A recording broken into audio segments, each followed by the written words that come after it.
Today's Taste of Britain comes from the north coast of Norfolk, a remote part of eastern England.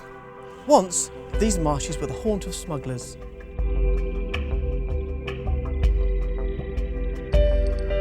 Today, they are the territory of a new type of treasure hunter, the crab fisherman.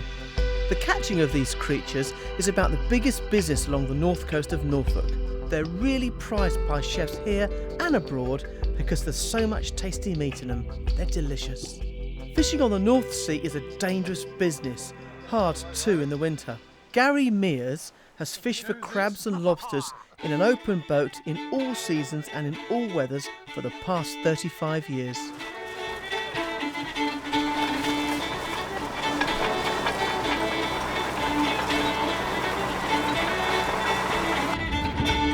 Very sedate, you see. Yeah. Yeah. Is that what you call it? Reef.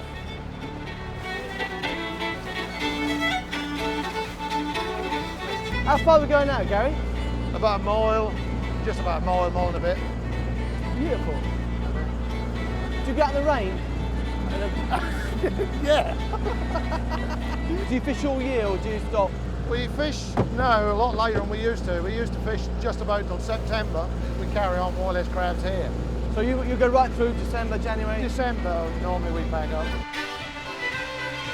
Now this is where the action starts.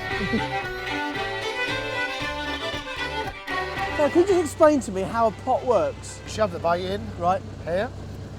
Close the lid up. The lobsters or crabs get through here, drop into here. They actually go in here, drop in They get in there, have a bite to eat, Yeah. as it were. Yeah, and the next one crowds him in, and they drop into there. So how many pots do you have out in one time, Gary? Well, most of us now have 250, 300 out here. At one time, it's 250 to 300? Yeah. Wow.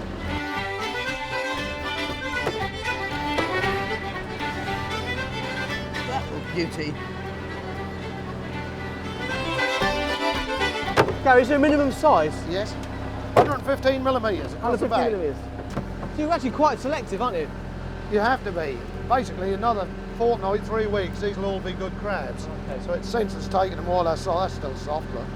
So the majority you throw back. Yeah, by far the biggest majority. You go back, my old son. Look at that one. There's a jack, Iron. The size of that one. Gary, I've really talked about a jack. What is a jack?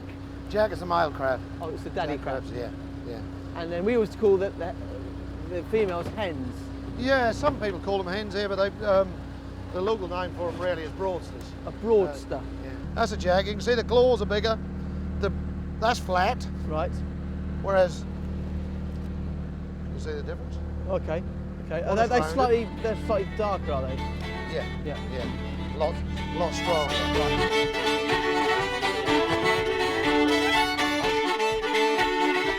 You got that on your hand, you know it. Yeah, I'll tell you. It's a seal. So here it is. This is the brown chroma crab. And obviously you can tell by its beautiful brown colour, but also its distinctive pie crust edge to the shell. And archaeologists reckon they've been eating them for thousands of years in this area. And they are truly magnificent. Just look at that.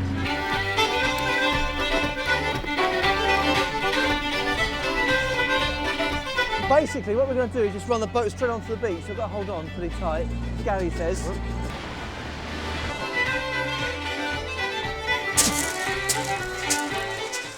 Like a human gazelle.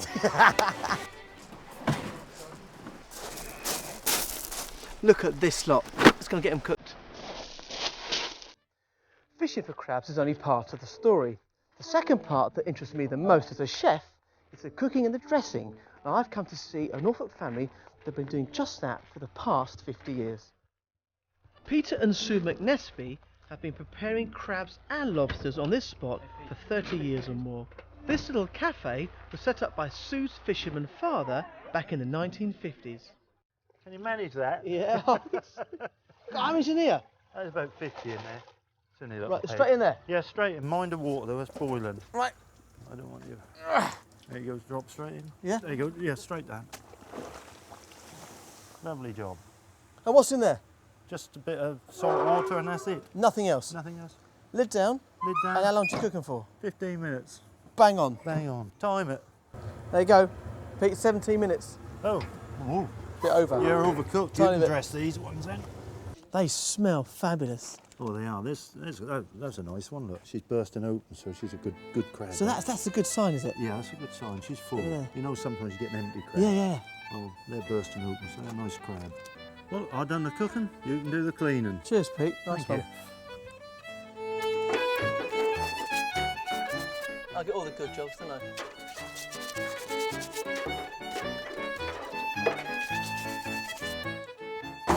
Right, Pete, next step. Well, we've got to dress them now, haven't we? Right. This one? Yeah, that's I've got to fine. record that one. Okay. Spin it open. Yeah. Cool. And these here, they're man's fingers, aren't they? Yeah, that's it. Now, people say they're really bad for you, but they're not at all, are they? Well, no. There's actually nothing wrong with them whatsoever. And we used to chuck them in soup. It's just an old fish tail, Yeah. isn't it? Yeah. Then we take off the small legs, all the legs off. Do you use the legs for anything? No, we No. don't. Okay. We go for the white meat now, where the claws were in. You just get in there, that should come out in one Where does lump. that go? On top of there? Yeah, on top there's part of your white. So nothing is wasted, is it? No. Interesting point here. This is the brown meat. Now, the brown meat is the shell that hasn't actually formed yet inside the hard shell, as it were. And this is a beautiful flavoured meat, lovely colour. The white meat is the muscle meat and has the fibres in it. Again, very sweet, but a completely different texture from the brown meat. Personally, I like the brown meat better than the white meat, but there we are. He's way ahead of me.